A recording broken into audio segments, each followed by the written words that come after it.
জানিয়ে দেব আজকের বাংলার আপডেট সংবাদ। শুরুতেই সংবাদ শিরোনাম।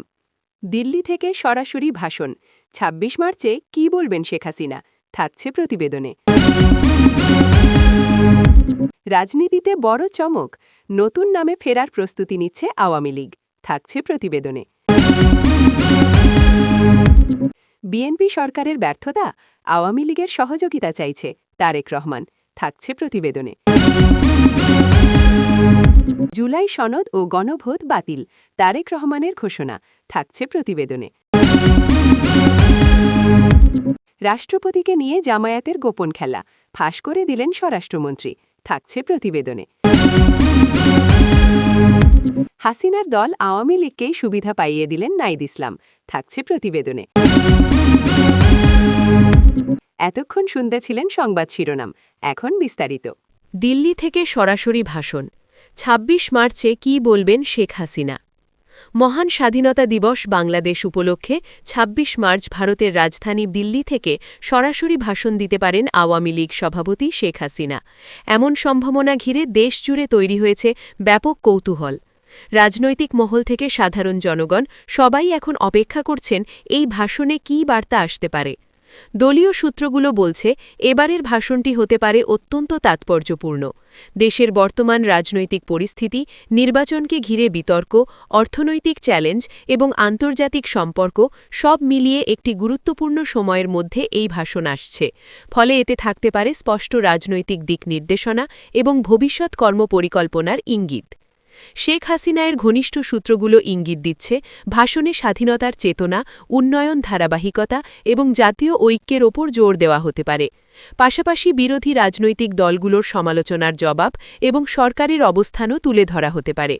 রাজনৈতিক বিশ্লেষকদের মতে, দেশের বাইরে থেকে এই ভাষণ দেওয়া একটি কৌশলগত সিদ্ধান্ত হতে পারে। দিল্লির মতো একটি গুরুত্বপূর্ণ আন্তর্জাতিক শহর থেকে বক্তব্য দেওয়া আন্তর্জাতিক মহলে বার্তা পৌঁছানোর একটি মাধ্যম হিসেবেও কাজ করবে। এতে করে আঞ্চলিক কূটনীতি ও দ্বিপাক্ষিক সম্পর্কের বিষয়গুলো আলোচনায় আসতে পারে। একজন বিশ্লেষক বলেন, এই ভাষণ শুধু একটি আনুষ্ঠানিক বক্তব্য নয়, এটি হতে পারে একটি রাজনৈতিক রোডম্যাপ। বিশেষ করে নির্বাচনের আগে এমন একটি ভাষণ অত্যন্ত গুরুত্বপূর্ণ। তার মতে, এতে দলীয় নেতাকর্মীদের জন্য সুস্পষ্ট নির্দেশনা থাকতে পারে। বাংলাদেশ আওয়ামী লীগের নেতাকর্মীদের মধ্যে ইতোমধ্যেই ব্যাপক প্রস্তুতি লক্ষ্য করা যাচ্ছে। সামাজিক যোগাযোগ মাধ্যমে ভাষণটি প্রচারের জন্য আলাদা টিম কাজ করছে। তৃণমূল পর্যায়ে ভাষণের মূল বার্তা পৌঁছে দিতে নির্দেশনা দেওয়া হয়েছে। দলটির একাধিক নেতা জানিয়েছেন, ভাষণে সরকারের উন্নয়ন কর্মকাণ্ড তুলে ধরা হবে। অবকাঠামো উন্নয়ন, বিদ্যুৎ, শিক্ষা ও স্বাস্থ্য খাতে অর্জনগুলো জনগণের সামনে তুলে ধরার পরিকল্পনা রয়েছে। একই সঙ্গে ভবিষ্যৎ উন্নয়ন পরিকল্পনার কথাও বলা হতে পারে। অন্যদিকে বিরোধী রাজনৈতিক দলগুলোও এই ভাষণের দিকে নজর রাখছে। তারা মনে করছে, এতে সরকারের পরবর্তী রাজনৈতিক কৌশলের ইঙ্গিত থাকতে পারে। কেউ কেউ বলছেন, এটি হতে পারে একটি বড় রাজনৈতিক ঘোষণা যা দেশের রাজনীতিতে নতুন মাত্রা যোগ করবে। অনেকেই মনে করছেন, স্বাধীনতা দিবসে দেওয়া এই ভাষণ দেশের সামগ্রিক পরিস্থিতি সম্পর্কে একটি পরিষ্কার ধারণা দেবে। বিশেষ করে অর্থনীতি, কর্মসংস্থান এবং জীবনযাত্রার ব্যয়, এই বিষয়গুলোতে কী বলা হয় তা নিয়ে মানুষের প্রত্যাশা রয়েছে। বিশেষজ্ঞরা বলছেন, রাজনৈতিক নেতাদের ভাষণ অনেক সময় নীতি নির্ধারণে গুরুত্বপূর্ণ ভূমিকা রাখে। তাই এই ভাষণকে শুধুমাত্র একটি আনুষ্ঠানিক বক্তব্য হিসেবে দেখার সুযোগ নেই। এটি ভবিষ্যৎ রাজনৈতিক দিক নির্দেশনার একটি অংশ হতে পারে। নিরাপত্তা ও প্রযুক্তিগত প্রস্তুতিও নেওয়া হচ্ছে বলে জানা গেছে। ভাষণটি যাতে নির্বিঘ্নে সম্প্রচার করা যায় এবং দেশের প্রত্যন্ত অঞ্চলেও পৌঁছায় সে বিষয়ে সংশ্লিষ্টরা কাজ করছেন। টেলিভিশন, অনলাইন প্ল্যাটফর্ম এবং সামাজিক যোগাযোগ মাধ্যম সব জায়গায় একযোগে সম্প্রচারের পরিকল্পনা রয়েছে। সব মিলিয়ে বলা যায়, ২৬ মার্চ দিল্লি থেকে সম্ভাব্য এই ভাষণকে ঘিরে তৈরি হয়েছে ব্যাপক প্রত্যাশা। শেখ হাসিনা কী বার্তা দেবেন সেটিই এখন সবচেয়ে বড় প্রশ্ন। এই ভাষণ শুধু আওয়ামী লীগের জন্য নয়, বরং দেশের সামগ্রিক রাজনৈতিক পরিস্থিতির জন্য একটি গুরুত্বপূর্ণ মোড় হতে পারে। এতে দেওয়া বার্তার উপর নির্ভর করে আগামী দিনের রাজনীতির গতিপথ অনেকটাই নির্ধারিত হতে পারে বলে মনে করছেন বিশ্লেষকেরা। এখন সবার দৃষ্টি সেই ভাষণের দিকে, যা হয়তো নতুন কোনো অধ্যায়ের সূচনা করবে। রাজনীতিতে বড় চমক, নতুন নামে ফেরার প্রস্তুতি নিচ্ছে বাংলাদেশ আওয়ামী লীগ। দেশের রাজনৈতিক অঙ্গনে নতুন করে আলোড়ন সৃষ্টি করেছে একটি গুঞ্জন, নতুন নামে আত্মপ্রকাশের প্রস্তুতি নিচ্ছে বাংলাদেশ আওয়ামী লীগ। দলটির শীর্ষ পর্যায়ে এ বিষয়ে নীরব আলোচনা চলছে বলে বিভিন্ন সূত্রে জানা গেছে। যদিও আনুষ্ঠানিকভাবে এখনও কোনো ঘোষণা আসেনি, তবুও বিষয়টি নিয়ে রাজনৈতিক মহলে তৈরি হয়েছে ব্যাপক কৌতূহল ও জল্পনা। দলীয় ঘনিষ্ঠ সূত্রগুলো বলছে, বর্তমান রাজনৈতিক বাস্তবতা, আন্তর্জাতিক প্রেক্ষাপট এবং অভ্যন্তরীণ সাংগঠনিক পুনর্গঠনের অংশ হিসেবেই এমন চিন্তা সামনে এসেছে। নতুন নামে আত্মপ্রকাশ করলে দলটি নিজেদের একটি নতুন ইমেজ তৈরি করতে পারবে, এমন ধারণা কিছু নেতার মধ্যে রয়েছে। রাজনৈতিক বিশ্লেষকদের মতে কোনো প্রতিষ্ঠিত দলের নাম পরিবর্তন করা সাধারণ ঘটনা নয়। বিশেষ করে বাংলাদেশ আওয়ামী লীগের মতো ঐতিহ্যবাহী দলের ক্ষেত্রে এটি একটি বড় এবং ঝুঁকিপূর্ণ সিদ্ধান্ত হতে পারে। কারণ দলের সঙ্গে জড়িয়ে রয়েছে দীর্ঘ রাজনৈতিক ইতিহাস, মুক্তিযুদ্ধের স্মৃতি এবং একটি নির্দিষ্ট আদর্শিক অবস্থান। একজন বিশ্লেষক বলেন, নাম পরিবর্তন মানে শুধু একটি নতুন পরিচয় নয়, এটি একটি নতুন রাজনৈতিক বার্তাও বহন করে। এর মাধ্যমে দলটি হয়তো নতুন ভোটারদের কাছে পৌঁছতে চাচ্ছে বা পুরনো বিতর্ক থেকে দূরে সরে আসতে চাইছে। দলীয় একাধিক নেতা অনানুষ্ঠানিকভাবে স্বীকার করেছেন সাংগঠনিক সংস্কারের বিষয়টি গুরুত্ব পাচ্ছে, তবে তারা নাম পরিবর্তনের বিষয়ে সরাসরি কিছু বলতে চাননি। একজন কেন্দ্রীয় নেতা বলেন, দলকে আধুনিক ও সময় উপযোগী করতে বিভিন্ন বিষয় নিয়ে আলোচনা হচ্ছে, তবে এখনই কোনো সিদ্ধান্ত হয়নি। শেখ হাসিনার অবস্থান নিয়েও আলোচনা রয়েছে। অনেকেই মনে করছেন দলের এমন বড় সিদ্ধান্ত তার অনুমোদন ছাড়া সম্ভব নয়। ফলে বিষয়টি কতটা বাস্তবায়নযোগ্য হবে তা অনেকটাই নির্ভর করছে তার দিক নির্দেশনার উপর। অন্যদিকে বিরোধী রাজনৈতিক দলগুলো এই গুঞ্জনকে ভিন্নভাবে দেখছে। তারা বলছে এটি মূলত রাজনৈতিক সংকট মোকাবিলার একটি কৌশল। তাদের দাবি, নাম পরিবর্তন করলে জনগণের দৃষ্টিভঙ্গি বদলে যাবে না, বরং বাস্তব রাজনৈতিক অবস্থান ও কর্মকাণ্ডই বেশি গুরুত্বপূর্ণ। সাধারণ জনগণের মধ্যেও এ নিয়ে মিশ্র প্রতিক্রিয়া দেখা যাচ্ছে। কেউ এটিকে ইতিবাচক পরিবর্তন হিসেবে দেখছেন, কারণ তারা মনে করেন নতুন নামে দলটি নতুনভাবে কাজ করার সুযোগ পাবে। আবার কেউ মনে করছেন এটি কেবল একটি ইমেজ মেকওভার, যার বাস্তব প্রভাব খুব বেশি নাও থাকতে পারে। রাজনৈতিক পর্যবেক্ষকদের মতে, যদি সত্যি বাংলাদেশ আওয়ামী লীগ নতুন নামে আত্মপ্রকাশ করে, তাহলে তা দেশের রাজনীতিতে একটি বড় পরিবর্তন হিসেবে বিবেচিত হবে। এতে করে নতুন রাজনৈতিক সমীকরণ তৈরি হতে পারে এবং অন্য দলগুলো নিজেদের কৌশল পুনর্বিবেচনা করতে বাধ্য হতে পারে। তবে তারা সতর্ক করে বলেছেন, নাম পরিবর্তনের সঙ্গে সঙ্গে যদি নীতিগত ও সাংগঠনিক পরিবর্তন না আসে, তাহলে এর প্রভাব সীমিতই থাকবে।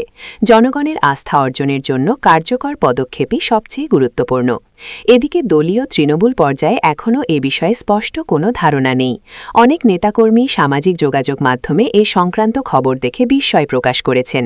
তারা বলছেন, যদি এমন কোনো সিদ্ধান্ত নেওয়া হয়, তাহলে তা অবশ্যই দলের ভেতরে ব্যাপক আলোচনা ও পরামর্শের মাধ্যমে হওয়া উচিত। সব মিলিয়ে বলা যায়, নতুন নামে ফেরার প্রস্তুতি, এই গুঞ্জন এখন দেশের রাজনৈতিক অঙ্গনে অন্যতম আলোচিত বিষয় হয়ে উঠেছে। বাংলাদেশ আওয়ামী লীগের মতো একটি ঐতিহ্যবাহী দলের ক্ষেত্রে এমন সম্ভাবনা স্বাভাবিকভাবেই বড় চমক হিসেবে দেখা হচ্ছে। এখন দেখার বিষয়, এই আলোচনা বাস্তবে কোনো সিদ্ধান্তে পৌঁছায় কিনা, নাকি এটি কেবল গুঞ্জন হিসেবেই সীমিত থাকে। তবে একটি বিষয় নিশ্চিত, এটি দেশের রাজনীতিতে নতুন করে বিতর্ক ও আগ্রহের সৃষ্টি করেছে, যা আগামী দিনগুলোতে আরও জোরালো হতে পারে। বিএনপি সরকারের ব্যর্থতা, আলীগের সহযোগিতা চাইছে তারেক রহমান।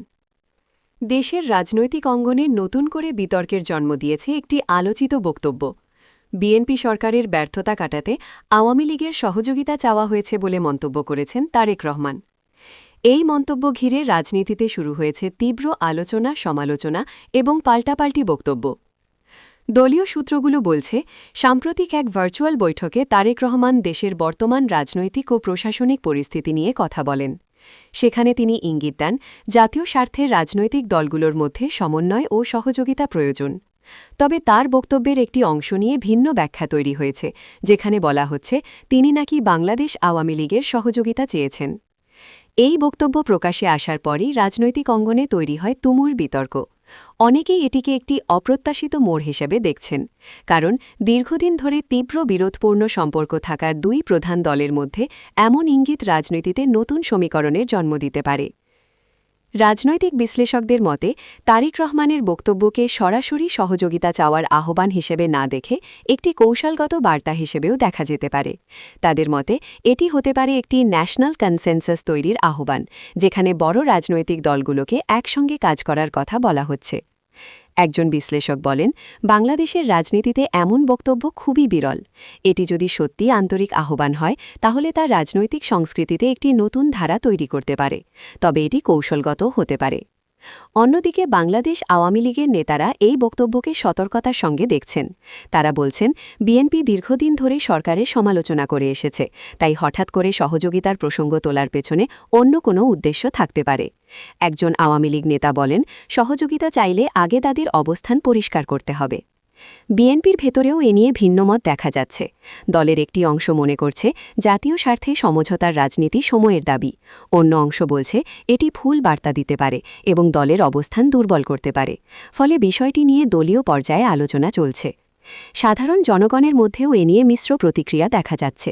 কেউ এটিকে ইতিবাচক হিসেবে দেখছেন, কারণ তারা মনে করেন রাজনৈতিক দলগুলোর মধ্যে সহযোগিতা বাড়লে দেশের জন্য তা ভালো হবে। আবার কেউ সন্দিহান, তাদের মতে এটি কেবল রাজনৈতিক কৌশল হতে পারে। রাজনৈতিক পর্যবেক্ষকরা বলছেন, বর্তমান প্রেক্ষাপটে অর্থনীতি, নির্বাচন ও প্রশাসনিক চ্যালেঞ্জ মোকাবিলায় বড় রাজনৈতিক দলগুলোর মধ্যে একটি ন্যূনতম সমঝোতা প্রয়োজন হতে পারে। তবে বাস্তবে তা কতটা সম্ভব তা নিয়ে তারা সন্দিহান। এটিকে বিরোধী অন্যান্য দলগুলোও বিষয়টি নজরদারিতে রেখেছে। কেউ কেউ বলছে, এটি দুই বড় দলের মধ্যে নতুন সমঝোতার ইঙ্গিত হতে পারে, যা অন্য দলগুলোর জন্য নতুন চ্যালেঞ্জ তৈরি করতে পারে। সব মিলিয়ে বলা যায়, বিএনপি সরকারের ব্যর্থতা, আলীগের সহযোগিতা চাইছে, এই শিরোনামটি এখন দেশের রাজনৈতিক অঙ্গনে ব্যাপক আলোচিত। তারেক রহমানের বক্তব্য নতুন করে ভাবনার খোরাক জুগিয়েছে। এখন দেখার বিষয়, এই বক্তব্য বাস্তবে কোনো রাজনৈতিক পরিবর্তন আনে কিনা, নাকি এটি কেবল একটি কৌশলগত অবস্থান হিসেবেই থেকে যায়। তবে একটি বিষয় নিশ্চিত, এটি দেশের রাজনীতিতে নতুন করে বিতর্ক ও আলোচনার জন্ম দিয়েছে, যা আগামী দিনগুলোতে আরও গভীর হতে পারে। জুলাই সনদ ও গণভোট বাতিল, তারেক রহমানের ঘোষণা। দেশের রাজনৈতিক অঙ্গনে নতুন এক ধাক্কা নিয়ে এসেছে তারেক রহমান। তিনি ঘোষণা দিয়েছেন, জুলাইয়ে অনুমোদিত সনদ এবং সম্ভাব্য গণভোট বাতিলের প্রক্রিয়া শুরু হবে। এই ঘোষণার পরই রাজনৈতিক মহলে উত্তেজনা এবং জল্পনা আরও বৃদ্ধি পেয়েছে। অনেক বিশ্লেষক মনে করছেন, এটি দেশের রাজনীতিতে নতুন সমীকরণ তৈরি করবে এবং বিরোধী দলগুলোর কৌশলকে প্রভাবিত করবে। একটি ভার্চুয়াল সভায় তারেক রহমান বলেন, বর্তমান সরকার দেশের জনগণের স্বার্থ ও সংবিধান রক্ষা করছে না। সেই কারণে জুলাইয়ে অনুমোদিত যে সনদ দেওয়া হয়েছিল এবং গণভোট আয়োজনের পরিকল্পনা ছিল, তা আমরা বাতিল ঘোষণা করছি। তার এই বক্তব্য ঘিরে রাজনৈতিক অঙ্গনে শুরু হয়েছে জোর বিতর্ক। বিশ্লেষকরা বলছেন, জুলাই সনদ এবং গণভোটকে কেন্দ্র করে দেশের রাজনীতিতে ইতিমধ্যেই উত্তেজনা লক্ষ্য করা গেছে। এই প্রক্রিয়া বাতিলের ঘোষণা কার্যত সেই উত্তেজনাকে আরও জোরালো করে দিয়েছে। বিশেষ করে বিএনপি সমর্থক ও নেতাদের মধ্যে উচ্ছ্বাসের সৃষ্টি হয়েছে। তারা মনে করছেন, এটি একটি শক্তিশালী রাজনৈতিক বার্তা, যা সরকারের ওপর চাপ তৈরি করবে। বিরোধী রাজনৈতিক দলগুলোর দিকে নজর দিলে দেখা যাচ্ছে, ক্ষমতাসীন দল ও অন্যান্য প্রতিদ্বন্দ্বী দলগুলো এ বিষয়ে এখনও আনুষ্ঠানিক কোনো মন্তব্য করেনি। তবে রাজনৈতিক বিশ্লেষকরা বলছেন, এই ঘোষণার প্রভাব সরকারের সমর্থন এবং বিরোধী দলের সমন্বয়ে প্রতিফলিত হবে। বিশেষ করে নির্বাচনী কৌশল এবং জনগণের মনোভাবকে এটি উল্লেখযোগ্যভাবে প্রভাবিত করতে পারে। রাজনৈতিক পর্যবেক্ষকরা আরও মনে করছেন, জুলাই সনদ ও গণভোট বাতিলের এই পদক্ষেপ শুধু এক দলের অভ্যন্তরীণ সিদ্ধান্ত নয়, এটি দেশের সামগ্রিক রাজনৈতিক পরিবেশের সঙ্গে সরাসরি সংযুক্ত।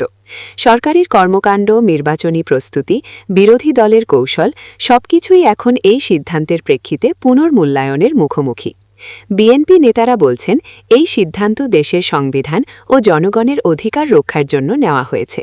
তারা আশা করছেন, দেশের সাধারণ মানুষ এই পদক্ষেপকে সমর্থন করবে এবং রাজনৈতিক উত্তেজনা নিয়ন্ত্রণে থাকবে। দলের শীর্ষ পর্যায়ের একজন নেতা বলেন, আমরা চাই দেশের মানুষ জানতে পারুক, আমাদের লক্ষ্য গণতান্ত্রিক প্রক্রিয়া বজায় রাখা। তবে ক্ষমতাসীন দল বাংলাদেশ আওয়ামী লীগের ভেতর থেকে এমন বক্তব্যকে সতর্কতার সঙ্গে পর্যবেক্ষণ করা হচ্ছে। দলটির নেতারা মনে করছেন, এটি রাজনৈতিক প্রতিক্রিয়া তৈরির পাশাপাশি দেশের রাজনৈতিক অঙ্গনে নতুন বিতর্ক সৃষ্টি করতে পারে। ফলে তারা পরিস্থিতি নিয়ে আপাতত অপেক্ষার কৌশল অবলম্বন করেছে। সাধারণ জনগণের মধ্যেও এই ঘোষণার প্রভাব লক্ষ্য করা যাচ্ছে। অনেক মানুষ সামাজিক যোগাযোগ মাধ্যমে আলোচনা করছেন, কেউ এটি সমর্থন করছেন, কেউ সন্দিহান। বিশেষ করে জুলাই সনদ ও গণভোটকে কেন্দ্র করে দেশের ভবিষ্যৎ রাজনৈতিক পরিস্থিতি কী হবে তা নিয়ে মানুষের মধ্যে কৌতূহল বেড়ে গেছে। রাজনৈতিক বিশ্লেষকরা বলছেন, দেশের রাজনৈতিক স্থিতিশীলতার জন্য গুরুত্বপূর্ণ বিষয় হল কোনো পদক্ষেপ বাস্তবায়নের সময় জনগণের আস্থা বজায় রাখা। তাদের মতে, যদি এই সনদ ও গণভোট বাতিলের সিদ্ধান্ত সুশৃঙ্খলভাবে এবং সংবিধানসম্মতভাবে কার্যকর করা যায়, তাহলে দেশের রাজনীতিতে নতুন সমীকরণ তৈরি হতে পারে। বৃহত্তর রাজনৈতিক প্রেক্ষাপটে বলা যায়, জুলাই সনদ ও গণভোট বাতিলের এই ঘোষণার প্রভাব কেবল বিএনপি বা সরকারের মধ্যে সীমাবদ্ধ থাকবে না। এটি দেশের সকল রাজনৈতিক দল, নাগরিক সমাজ এবং আন্তর্জাতিক পর্যবেক্ষকদের দৃষ্টিকোণে গুরুত্বপূর্ণ হয়ে উঠবে। সব মিলিয়ে তারেক রহমানের জুলাই সনদ ও গণভোট বাতিলের ঘোষণা নতুন করে রাজনৈতিক উত্তেজনা সৃষ্টি করেছে। দেশের রাজনৈতিক অঙ্গনে এটি একটি নতুন অধ্যায়ের সূচনা করতে পারে। এখন দেখার বিষয়, এই সিদ্ধান্তের বাস্তব প্রভাব কী হবে এবং রাজনৈতিক দলগুলো কিভাবে নিজেদের কৌশল নির্ধারণ করবে। পরবর্তী কয়েকদিনে দেশের রাজনীতি আরও উত্তপ্ত হওয়ার সম্ভাবনা রয়েছে।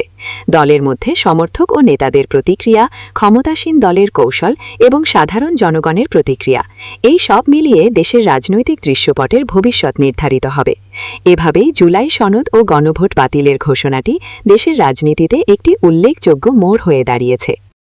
রাষ্ট্রপতিকে নিয়ে জামায়াতের গোপন খেলা ফাঁস করে দিলেন স্বরাষ্ট্রমন্ত্রী। বিএনপি নিরঙ্কুশ সংখ্যাগরিষ্ঠতা অর্জনের পর জামায়াতসহ বিরোধীদের উদ্দেশ্যে একটা বার্তা দেওয়া হয়েছে, তারা কোনো চাপের কাছে নতি স্বীকার করবে না। সেটা যে কথার কথা নয়, সেটা বাংলাদেশে জাতীয় সংসদ অধিবেশনের প্রথম দিন থেকে স্পষ্ট হয়ে যাচ্ছে। দ্বিতীয় দিনে তো 1 জুলাই যোদ্ধাকে সংসদ থেকে মার্শাল ডেকে বের করে দেওয়া হয়েছে। তবে এটা শুরু হয়েছিল কিন্তু শপথগ্রহণের দিন থেকে। শপথগ্রহণের আগে দিন 3 নির্বাহী কমিটির সদস্য সালাউদ্দিন আহমেদ ইঙ্গিত দেন যে তারা সংস্কার পরিষদে শপথ নেবেন না। তিনি বলেছিলেন, গণভোটের রায় অনুযায়ী সংস্কার পরিষদ গঠিত হলে সেটা সংবিধানে আগে ধারণ করতে হবে। সংবিধান সংস্কার পরিষদের সদস্যদের কে শপথবাক্য পাঠ করাবেন তার বিধান করতে হবে। সংবিধান সংস্কার পরিষদের ফর্ম থাকলেও আমরা কেউ সংবিধান সংস্কার পরিষদের সদস্য হিসেবে নির্বাচিত হইনি। এছাড়া সংবিধানে এটা এখনও ধারণ করা হয়নি। যেহেতু সংস্কার পরিষদের শপথের ইধানবি, আমরা সংবিধান মেনে এ পর্যন্ত চলছি, সামনেও চলব। সালাউদ্দিন আহমেদের ওই বক্তব্য থেকে স্পষ্ট যে জামায়াত যদি মনে করে তারা সরকারকে চাপে রাখবে, তাহলে তারা স্বপ্নের স্বর্গে বাস করছেন। রবিবার সালাউদ্দিন আহমেদকে এই নিয়ে প্রশ্ন করা হয়েছিল। দিনটি ছিল জাতীয় সংসদের প্রথম অধিবেশনের দ্বিতীয় দিন। জবাবে সালাউদ্দিন আহমেদ বলেন, মহামান্য রাষ্ট্রপতি জাতীয় সংসদের অধিবেশন ডেকেছেন, সংস্কার পরিষদের অধিবেশন তো আহ্বান করেন নাই। আমরা জাতীয় সংসদের অধিবেশনে এখন অংশগ্রহণ করছি সাংবিধানিকভাবে। তিনি আরও বলেন, জুলাই জাতীয় সংসদ সংবিধান সংস্কার পরিষদ এর সদস্য হিসেবে কেউ কেউ শপথ নিয়েছেন। এর সাংবিধানিক বৈধতাকে চ্যালেঞ্জ করা হয়েছে। বিষয়টি বর্তমানে বিচারাধীন। রুল জারি করা হয়েছে, সেটা জুডিশিয়ারির বিষয়। তবে সাংবিধানিকভাবে সেরকম কোনো পরিষদের অস্তিত্ব আমাদের সামনে নেই। গণভোটের রায় অনুসারে এই পরিষদ গঠন বা বাস্তবায়নের প্রক্রিয়া সম্পর্কে জানতে চাওয়া হলে স্বরাষ্ট্রমন্ত্রী বলেন, যদি গণভোটের রায় অনুসারে সেটা ধারণ করতে হয় সংবিধানে, সেটা সংবিধানের আগে সংশোধনী হতে হবে। সেটা নিয়ে সংসদে আলাপ আলোচনা হবে। সংবিধান সংশোধন হলে সেই মতে সেটা সংবিধানে ধারণ করতে হবে। তারপরে যদি পরিষদ হয়, তারপরে যদি ফর্ম হয়, যদি শপথ গ্রহণ করতে হয়, সেটা তারপরের ব্যাপারে। জামায়াতের আমির শফিকুর রহমান বিষয়টি নিয়ে সংসদে সরব হন। জবাবে স্বরাষ্ট্রমন্ত্রী বলেন, সংবিধান সংস্কার পরিষদ করতে হলে আগে সংসদে আলোচনার মাধ্যমে সংবিধান সংশোধন করতে হবে। কিন্তু এই সংশোধন চলতি অধিবেশনে করা হবে নাকি পরবর্তী অধিবেশনে, সে বিষয়ে কিন্তু স্বরাষ্ট্রমন্ত্রী সুস্পষ্টভাবে কিছু বলেননি। ফলে জুলাই সনদ বাস্তবায়ন আদেশ অনুযায়ী গণভোট হলেও সরকারি দল বিএনপির অনড় অবস্থানের কারণে শেষ পর্যন্ত সংবিধান সংস্কার পরিষদ ইস্যুটির আপাতত অবসান ঘটেছে বলে অনেকের কাছে প্রতীয়মান হচ্ছে। নির্বাচনের পর জামায়াত নেতৃত্বাধীন জোটের নির্বাচিতরা সংসদ সদস্য এবং সংবিধান পরিষদের সদস্য হিসেবে শপথ নিলেও বিএনপির নির্বাচিতরা শুধুমাত্র সংসদ সদস্য হিসেবেই শপথ নেন। দলটি তখনই এর ব্যাখ্যা দিয়ে বলেছিল যে সংবিধানে সংস্কার পরিষদ ও এর শপথের বিষয়ে কিছু নেই বলে তারা শপথ নেয়নি। বিএনপির বর্তমান অবস্থান হল, সংবিধান সংস্কারের বিষয়ে রাষ্ট্রপতি যে আদেশ জারি করেছেন সেটি কোনো অধ্যাদেশ নয়, আইনও নয়। আবার সংবিধান বিষয়ে রাষ্ট্রপতির এই ধরনের আদেশ জারির কোনো এখতিয়ার নেই বলে জানিয়েছেন তারেক সরকারের স্বরাষ্ট্রমন্ত্রী। জামায়াত এখন রাষ্ট্রপতি শাহাবুদ্দিন চুপ্পুর দ্বারস্থ হয়েছে। তারা রাষ্ট্রপতিকে সংবিধান সংস্কার পরিষদের বৈঠক ডাকার আর্জি জানিয়েছেন। অথচ এই রাষ্ট্রপতি তাদের কাছে ছিল ফ্যাসিস্ট, অবৈধ। তাহলে অবৈধ বা ফ্যাসিস্ট একজন রাষ্ট্রপতির সাহায্য চাইছে কেন জামায়াত? হাসিনার দল আওয়ামী লীগকেই সুবিধা পাইয়ে দিলেন নাঈদ ইসলাম। দেশের রাজনৈতিক অঙ্গনে নতুন বিতর্ক ও আলোড়ন সৃষ্টি করেছে জাতীয় গণতান্ত্রিক প্ল্যাটফর্ম এনসিপি এর নেতা নাঈদ ইসলামের সাম্প্রতিক মন্তব্য, যেখানে তিনি বলেছেন প্রধানমন্ত্রী শেখ হাসিনার নেতৃত্বাধীন বাংলাদেশ আওয়ামী লীগ জনগণের প্রত্যাশিত সুবিধা যথাযথভাবে পৌঁছে দিতে ব্যর্থ হয়েছেন। তার এই মন্তব্য রাজনৈতিক মহলের নতুন বিতর্কের সূত্রপাত করেছে।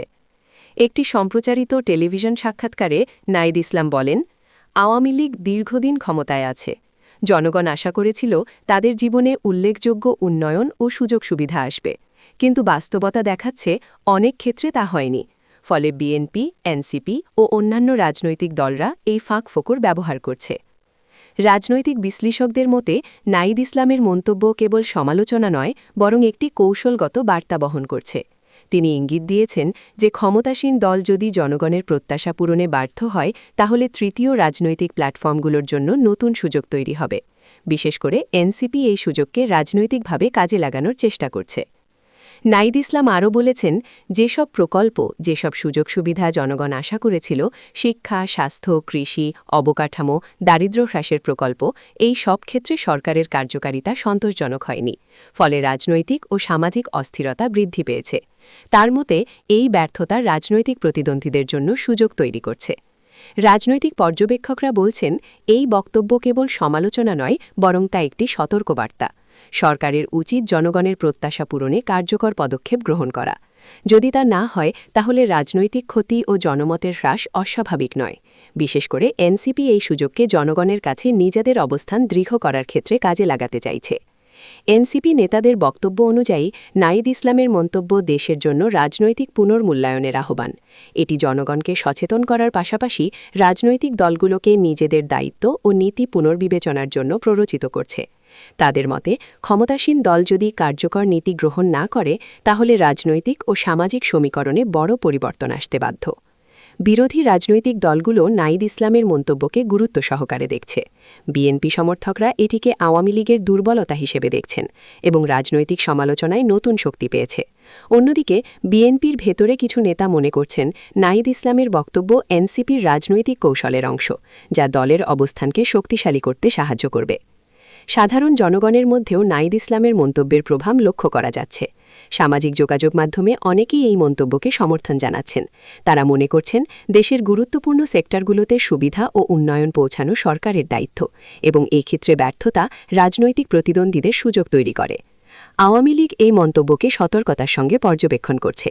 দলীয় সূত্রগুলো বলছে এটি একটি রাজনৈতিক বিশ্লেষণ, তবে জনগণের মনোভাব ও রাজনৈতিক প্রতিক্রিয়া বিবেচনায় পদক্ষেপ নেওয়া প্রয়োজন। দলের নেতারা মনে করছেন, যদি জনগণের প্রত্যাশা পূরণে ব্যর্থতা থাকে, তাহলে তার রাজনৈতিক ঝুঁকি তৈরি করতে পারে। রাজনৈতিক বিশ্লেষকরা মনে করছেন নাঈদ ইসলামের মন্তব্য রাজনৈতিক পুনর্মূল্যায়নের একটি স্পষ্ট সংকেত। এটি ক্ষমতাসীন দলকে সতর্ক করছে যে জনগণের প্রত্যাশা পূরণে ব্যর্থ হলে রাজনৈতিক ক্ষতি হতে পারে। একই সঙ্গে এটি এনসিপি ও অন্যান্য তৃতীয় দলগুলোর জন্য নতুন সুযোগ তৈরি করছে। বৃহত্তর রাজনৈতিক প্রেক্ষাপটে বলা যায়, নাঈদ ইসলামের বক্তব্য কেবল সমালোচনা নয়, বরং দেশের রাজনৈতিক প্রেক্ষাপটের গুরুত্বপূর্ণ প্রতিফলন। এটি দেশের রাজনৈতিক দলগুলোকে ভবিষ্যতের জন্য নতুন কৌশল ও পরিকল্পনা গ্রহণে প্ররোচিত করছে, যা দেশের রাজনীতিতে নতুন অধ্যায়ের সূচনা করতে পারে। বিশেষজ্ঞরা মনে করছেন নাঈদ ইসলামের মন্তব্য আগামী নির্বাচনী কৌশল ও রাজনৈতিক সমীকরণের ওপর গুরুত্বপূর্ণ প্রভাব ফেলবে। এটি রাজনৈতিক দলগুলোকে নিজেদের কার্যক্রম পুনর্মূল্যায়ন, জনমতের প্রতি নজর রাখার এবং কার্যকর নীতি গ্রহণের জন্য প্ররোচিত করছে। সর্বশেষে বলা যায়, হাসিনার দল আওয়ামী লীগকেই সুবিধা পাইয়ে দিলেন না। এই মন্তব্য এনসিপির রাজনৈতিক দিক নির্দেশনা এবং দেশের রাজনৈতিক অঙ্গনে বিতর্কের নতুন মাত্রা তৈরি করেছে। এখন দেখার বিষয়, আওয়ামী লীগ এই মন্তব্যের প্রভাব কিভাবে মোকাবিলা করবে এবং এনসিপি কিভাবে এই সুযোগকে রাজনৈতিকভাবে কাজে লাগাবে। এই প্রেক্ষাপটে আগামী মাসগুলো দেশের রাজনীতিতে অত্যন্ত গুরুত্বপূর্ণ হতে যাচ্ছে। নাঈদ ইসলামের মন্তব্য ও এনসিপির কৌশল দেশের রাজনৈতিক সমীকরণে দীর্ঘমেয়াদী প্রভাব ফেলতে পারে, যা নির্বাচন ও রাজনৈতিক নীতি নির্ধারণের ক্ষেত্রে গুরুত্বপূর্ণ ভূমিকা রাখবে।